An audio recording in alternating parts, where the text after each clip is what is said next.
Joining me now, by the way, I should say we did, as always, request an interview with the Defence Minister, and he was not made available. We welcome, though, to the program from the foyer, James Bezan, the Parliamentary Secretary to the Minister of National Defence. Jack Harris is the NDP Defence critic, and John McCallum is a Liberal immigration critic. Gents, good to see you. All right, I'm going to go opposition to government this time. We'll change it up a bit today. Mr. Harris, did you get the answers you were looking for today when you believe that you've said the government's misled the parliamentarians on the mission? The Minister of Defence and the Chief of the Defence Staff said no. Well, I think we got confirmation today that what we were accusing the government of was in fact correct.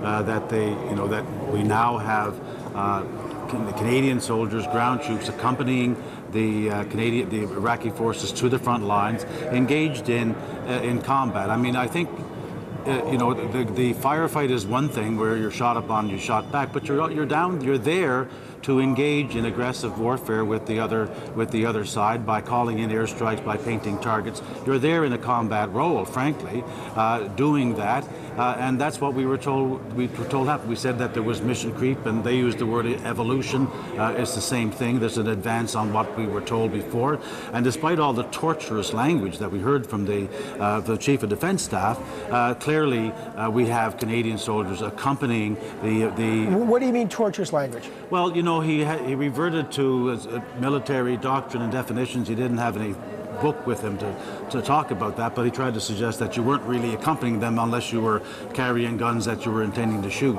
And I think that that's not what the language we heard in Parliament from the Prime Minister. He wasn't reading from a military manual. I think it was an attempt by General Lawson, a brave attempt, I guess, to try and square the circle between what the Prime Minister said in the House and what is actually happening on the ground. So you didn't buy it. You still think that the government misled parliamentarians? Absolutely. John McCallum, what about you? The key word is accompany, and it is very simple, I think. The Prime Minister said very directly in the House of Commons that our soldiers will not accompany the Iraqi soldiers, and then the minister said they would have to, and they did. And so that is all it is. I think the Prime Minister misled Canadians when he said they would not accompany these Iraqi soldiers, and now we know that that is exactly what they are doing. But Mr. McCallum, let me play you the clip of General Lawson. He was asked a direct question about this word accompany, okay? And he said there's a context to it. Jack Harris described it. I want the viewers to decide for themselves. Here's exactly what he said. What we would require to be in combat would be this accompany term, and you are right to mention that the word accompany in everyday language is quite clear. It means to be with. But in military terms, as you're quoting doctrine, it has a very clear other meaning, and that is that you are now up front with the troops that you have been assigned to, with your weapons being used to compel the enemy, and that is not, so there is no confusion with our special operators on that accompany role. Okay, Mr. McCallum, are you being misled or are you misunderstanding? What is it? Well, I think it's a brave attempt by the general, but Stephen Harper, I don't think he's an economist. He's certainly not a general. So when he uses the word accompanying in the House of Commons, he's not referring to some military doctrine book. He's referring to the word accompany in the sense of the English language, and on that point he misled Canadians. James Bezan, I'll give you a chance to do it. They say that still doesn't square the circle. What's your view? Well, it's amazing listening to John right now. It was kind of humorous, actually, and I suggest that the Prime Minister doesn't know the term accompany, and especially with all the briefings and the level of security clearance that he has, and the conversations that he has. So he's trying to fool Canadians. Not at all. We said we weren't going to accompany. We weren't going to go into combat, and with our ground troops, and that's been extremely very. No, but I think. Hang on, Mr. Bezan. I want to get clarification because there.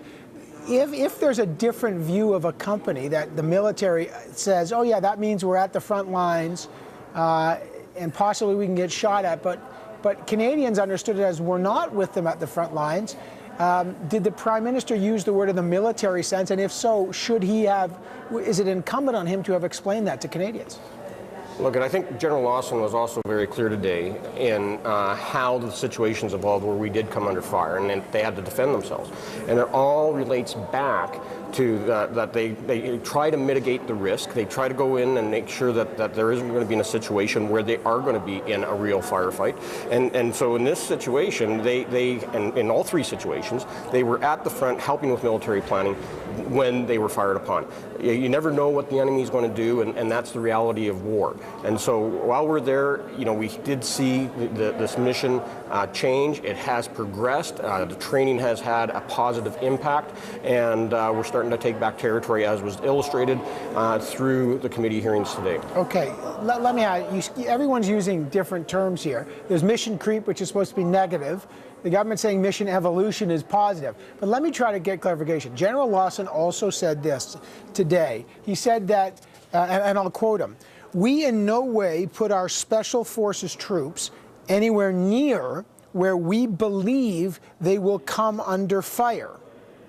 Okay, so I'm trying to square the circle. If they don't do that, why are they at the front lines 20% of the time? Are they at the front lines painting targets? They've come under fire 3 times. Did the Special Forces not believe they might come under fire there? How do you explain that? Was that a failure of intelligence, or what is that? And I can't explain that myself, because they were very clear. They were doing military planning. They were at the front to scope out some combat related. They always have to carry their weapons. Yeah. They're in a theater, so they have to be able to defend themselves, and that's the type of equipment that they're carrying, is to defend themselves. Okay, so how did they? Fair enough. Listen, I'm just trying to get clear. If General Lawson says we won't put them anywhere near where we believe they will come under fire, now they've come under fire 3 times. What intelligence led us to put soldiers in a place we believe they wouldn't be under fire, and they would be under fire? What happened there? And again, not knowing all the facts, not knowing how intelligence is gathered, who's doing the reconnaissance from Iraqi security forces and Kurdish Peshmerga, but how they're collecting that. But in any case, you can't always predict everything the enemy is going to do. And as it was said by General Rouleau, at that point in time when they were going out and scoping the next moves from planning standpoint, from a command and control standpoint, he also said the line at that time was very static, and things have now definitely become more fluid. Look, Evan, I think, there's an awful lot of trying to parse all these words and to define something in a different way, but I think James said it right. These kind of things happen when you're at war. You're on the front lines, your troops, you're calling in airstrikes against enemies that you can see and targets that you can see. You're painting targets, and our troops are there doing that, and they get shot on. That's the kind of thing that happens at war. We are at war in Iraq. In the air. Mr. Harris, we are at war in the air, which is a combat mission which was defined, but we are also at war on the ground with our troops. That was what Canadians were told would not happen. Now, we've been doing this for a couple of days, but there's still only 69 special forces on the ground. This is not Afghanistan. So I guess my question is, what is your fundamental issue here? Okay, they were shot at 3 times. You say that the mission has crept and it's been misled, but are you concerned that this is the beginning of hundreds of ground troops going in? The Prime Minister has explicitly said that's not going to happen. Well, he said that there wasn't going to be accompanying to the front lines as well, and that's what's happened. There is this fundamental issue of trust here.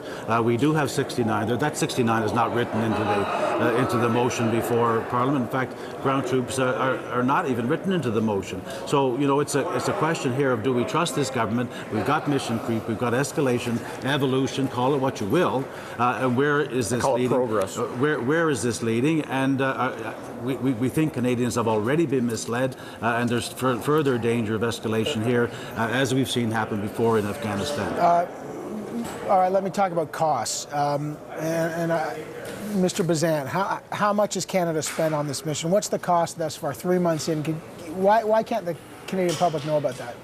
Look, and we said right from the get-go that we will report once we have hard costs through the normal parliamentary processes. So that's going to be in performance reviews from the department. It's going to be in supplementary estimates. Most of the costs that we have are already accounted for because you're already paying those salaries. You're already paying for that equipment. So it's tough to go out there and say, you know, what the estimates are when the ebbs and flow of Operation Impact change from day to day and week to week. And we saw that just last week. We saw an increase in sorties and bombings compared to at the beginning, where there was times that there was hardly any flights flown. Okay, so Mr. McCallum, do you have any concerns about transparency? We don't know the costs. Obviously, you have concerns about the mandate of the mission. Does that concern you, or you know, the Liberals put Canadian troops at war in Afghanistan? Is this the normal cost cycle? Well, look, I like to keep things simple. A company means go with. They went with. The Prime Minister said they wouldn't. That's our concern about his honesty. On the cost, I don't see why they cannot tell us the costs. I understand the Americans always say the costs promptly, at least an estimate. They could revise it. But why this secrecy and lack of transparency? Why not tell Canadians your best estimate of the costs? And if things change, you can revise that. I think this is a lack of directness. We've already had problems with that in the past.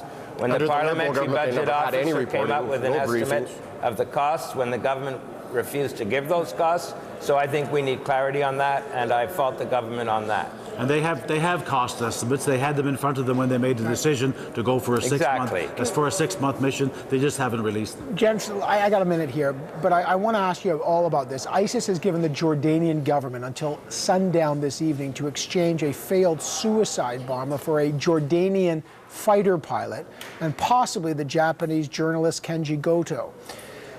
Where do you stand on this idea of making an exchange? Mr. Bezan, real quick, would Canada negotiate this kind of deal, an exchange with a terror group? I think that we're always very concerned in these types of hostage situations where it's either for money or for swapping victims, because then everybody that becomes a target for capture because they have leverage. And so, of course, our thoughts and prayers are with their families of the hostages that ISIL has. But I know that there's a number of discussions going on between Japan and Jordan, and we'll see how this all plays out. Okay, but is Canada's policy what? Would we do?